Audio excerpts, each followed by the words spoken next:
Hi, and welcome to another episode of Hot Takes with me, the Silver Fox. In today's episode, we're going to be looking at the new film from Christopher Nolan called Oppenheimer. It's all about the race to develop the atomic bomb in 1945. So we have this piece here, and we will go down into it and discuss. Yeah, so this is a piece that we've seen in Giant Freaking Robot about the new film. And it's to see Matt Damon and Killian Murphy on set of Oppenheimer, which I think is pretty good. It's just brand new news, so I thought I'll break it and get it out for you. Any film, it says, from acclaimed director Christopher Nolan is going to be an event, and the upcoming Oppenheimer looks no different. The cast is absolutely stacked with stars, including Killian Murphy in the lead role as J. Robert Oppenheimer himself. And I'll flick back, and that's not Oppenheimer. That's Matt Damon. Do we have a picture? Well, no picture. That's very weird that they lead with Killian Murphy and then don't put a picture up. Anyway, we'll move on. Matt Damon and Emily Blunt are also set to play prominent roles, and recent set pictures have been shared on Twitter, giving us a first look at their characters. Matt Damon plays Lieutenant General, I suppose he's American, Lieutenant General Leslie Richard Groves Jr., who was the director of the Manhattan Project. The scene below depicts the moment in Oppenheimer's life where he received the Army-Navy E Award. This award was given to facilities that made outstanding production efforts to provide war equipment during World War II. Check out the tweet and the set photos below, and there's a couple of the pictures there from the set and the production. While Matt Damon is playing the character of the Manhattan Project, playing the director of the Manhattan Project. No, let's start that one again.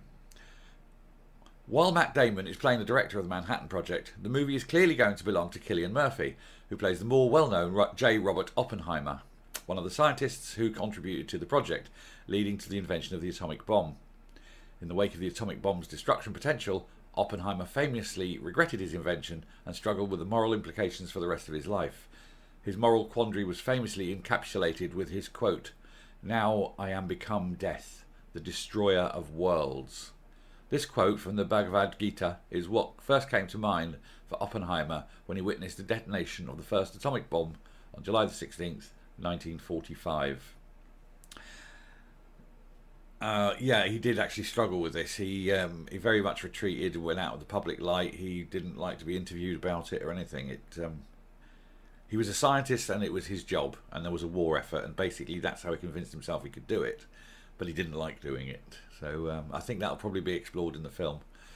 But it's looking good as well. But we'll carry on. In addition to Killian Murphy, Matt Damon and Emily Blunt, Oppenheimer as a cast of A-listers a mile long. Other stars in the movie include Florence Pugh, Kenneth Branagh, Robert Downey Jr., Josh Hartnett, Rami Malek, Josh Peck, Dane DeHaan, and many, many more.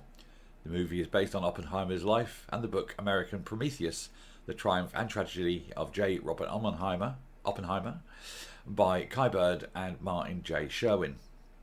Christopher Nolan takes on the directing duties along with the screenplay adaptation, and given his sort of attention to minor details, it's going to be a very interesting film. Nolan is known for reusing his actors in his movies, with Michael Caine and Cillian Murphy playing supporting roles quite frequently, though Caine won't be making an appearance in this one. I believe he actually officially retired from filmmaking. Too long in the tooth, and the hours weren't good for him.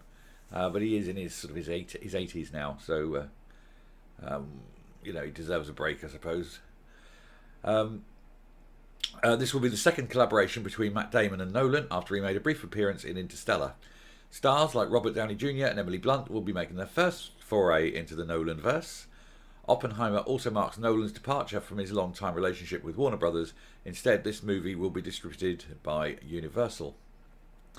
Though Nolan has depicted real-world events before in Dunkirk, this will be his first proper biopic. Undoubtedly, it won't be as straightforward as a typical biopic, since Nolan isn't really known for playing it straight, no matter what the subject is. So it will be exciting to see what Christopher Nolan, Cillian Murphy and Matt Damon, Emily Blunt and the rest of the cast have in store for us when Oppenheimer hits theatres in the summer of next year. I think it's going to be a big film. I think it'll be a good film. I think it'll be definitely one I'm going to go and watch. It's going to be different from everything Nolan has done before. It won't be one of those big action-oriented, makes-you-think kind of films. But I think with him at the helm, it's going to be a good film. There's no doubt about that.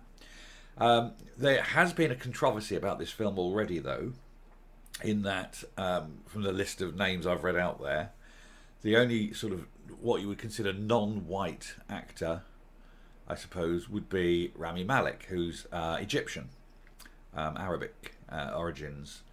But it seems that like everyone else is a white person in the film. And this has come in for a lot of criticism because, oh, diversity. But I actually have here, and I'll flick this up on the screen. There you go. Yeah. So they were the scientists at the Manhattan Project. Do you notice anything about them? So, as you see, you can either have diversity and lie, or you can make a film that reflects the truth. Nolan's gone to do a film based on truth. Now, I'm sure if Nolan was to do a picture on the life and times of Idi Amin, there wouldn't be too many white faces in it. Where's the diversity? You know. So, you can't have it both ways. I don't think there's any controversy about it. He's making a film that was set in 1945, and it just happened to be that everyone involved in the project was white. So, deal with it. You know, grow up. Anyway, I'll come back up and we'll round the video off. Yeah, so I think it's going to be a good film. Nolan's a safe pair of hands. I think the story's a very interesting story. And they're going to look at the sort of the life and times of Oppenheimer, but mainly I think they'll be concentrating on that sort of 3-year period of his life where he gets involved with the Manhattan Project. I think it'll be one. I'll be sitting there slurping me Coke, crunching me popcorn. Whether it's as big as some of his other films, I doubt it. It certainly won't be, you know, The Dark Knight or anything like that. But I think it'll be a good film. And I think it's the sort of film that will appeal to a certain age group more than another age group, if you know what I mean. I think us oldery ones will probably appreciate it more than sort of the 18 to 21 brigade. But that's not to cast aspersions as to their taste. It's just simply not something that they would be particularly aware or interested in. But who knows, it could well be. Anyway, we'll round off there. I shall simply say that if you like what you see and hear on the channel, please hit the subscription button below if you haven't already. Ring the bell for notifications on future content. Leave a like. Leave a comment, and we do respond to all comments. And until next time, stay safe, stay well, and goodbye.